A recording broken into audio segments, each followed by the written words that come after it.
Hello, my name is Jeffrey No, and I would like to take a few minutes to demonstrate how the rational solution for collaborative lifecycle management, also known as CLM 2011, can help integrate quality into requirements from a tester's point of view. CLM 2011 covers the full development lifecycle from requirements management through development all the way to quality management. While this video is focused on quality management to requirements management integration, please keep in mind that the solution offers extensive collaboration capabilities that help all team members. Before we start the demonstration, let's talk about the primary artifacts that we'll be utilizing. First, we have a requirement. Requirements are created by our analysts and are used by other people downstream. Testers will create test cases and link those test cases back to the requirements created by the analyst. Testers can now use this information from this link to figure out how to design the test case or how to record or create test scripts that will implement the test case. Test cases are grouped into one or more test plans. Test plans can serve multiple purposes, but in our demo, test plans are going to be scoped to a given release or sprint of our application. Requirements can be grouped into collections. And a collection is a great way for us to signify which requirements should be included in a given sprint, a given release, or so on. And then test plans can be associated with a certain requirements collection. So we can have a test plan for sprint 1 and signify exactly which requirements should be included in sprint 1. This allows our testers to focus only on the requirements that make sense at this point in time and maybe ignore all the other requirements that are targeted for future development. These are the primary use cases that I'll be taking a look at as part of this demonstration. First, I'll assess my requirements coverage and my requirements change impact. I may find that new requirements have been added to my project and that these requirements need to have test cases created for them.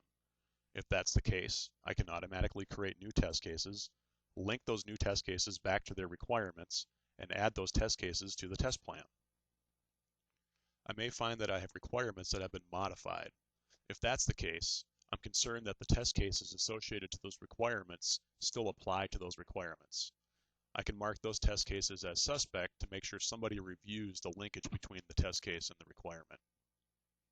Finally, I may have requirements that have been descoped or moved to a future iteration or a future release.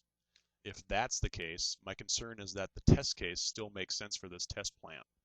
I will mark those test cases as suspect also to make sure that the test case lives in the appropriate test plan. Finally, we'll take a look at how a tester can use the linkage from a test case back to a requirement to help with the design of the test case or the development of the test script. For the demo, I'll play the role of Tanuj, our lead tester. And here's Tanuj on his dashboard, and he has various widgets that show him requirements information. Over on the left, he gets a view into requirements change. So even though he's in the quality area, he can have a widget on his dashboard that gives him information about recent requirements changes. And if he wants more information about one of these requirements, he simply just has to point to it. I haven't clicked on it, I've just pointed to it. And I get a rich hover about that requirement that tells me the high-level information about the requirement. If I require more involved information about the requirement, I could then click on it and open the requirement directly. But the rich hover is a nice way to just show me the quick information without changing my context. Over on the right side, I have a widget that talks about requirements tracing. So requirements, how they trace forward into test cases. And I could see various holes here if I wanted to. I can also see, you'll notice that many of the requirements have test cases with the exact same name. And I'll show you why that is in a second. Let's jump into our test plan for sprint 1. And again, in my demo, my test plans are organized by releases and sprints. That helps me denote when I need to execute certain test cases. If I open the sprint 1 test plan, there's a lot of information here, but what I want to dive into is the requirement collection links. Again, a requirement collection denotes which requirements need to be addressed at any sprint or any release. And then I associate my test plan back to that requirements collection, and that is my scope of requirements. So here I have my requirements collection for release 1 planning associated to my sprint 1 test plan. Now, that association is nice, but I can use this association to find out a lot more information and then take action. So everything we talked about in that first big use case, I can find out by reconciling my test plan against that requirement collection. So first I can see that I've got some items that have been added to the requirements collection, new requirements that do not have test cases associated to them. Let's automatically create a test case for that requirement just by clicking on it and saying generate new test cases. Now I could do this for multiple requirements at one time. So here's a great way to speed the creation of test cases and then hand those off to testers for development.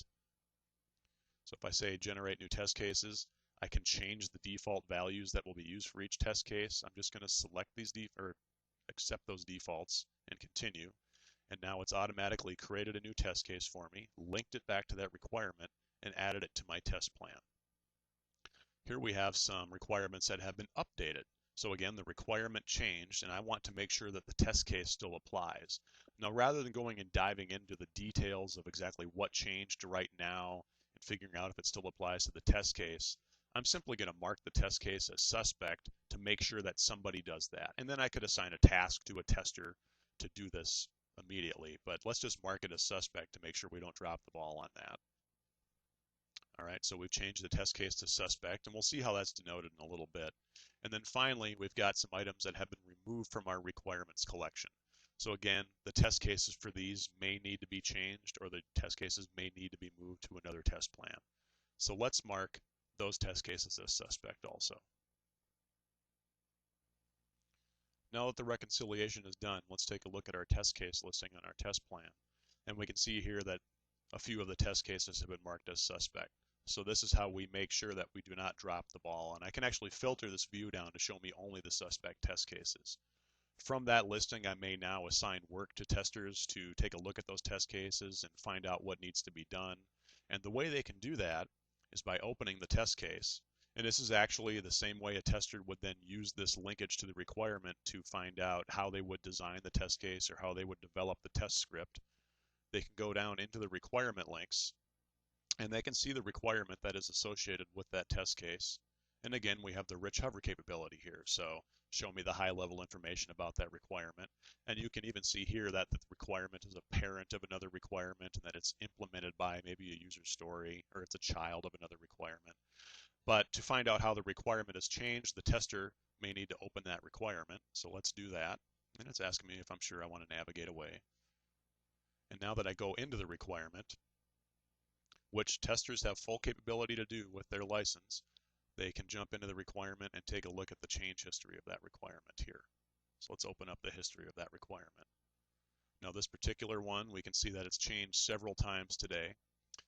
Let's take a look at the change history. And we can see someone changed the title. So the frequency of dividend transfer used to say with multiple schedules, and that was removed. So now I may go back, take a look at my test case, and ensure that it does still apply. And if I verify that the test case still applies, I can then go back into my test case listing, select the test case, and change its suspect status. Now, what's nice is that even though I've done this, there's always a complete record about who has done what to a test case. So if I take a look at the history for this test case, I can see that, well, Tanuj changed the suspect status from false to true and then back to false. So if I need information about why that happened, I can go ask Tanuj. While this demonstration was short, hopefully it gave you some insight into the benefits of CLM 2011's linkage between quality and requirements. Thank you.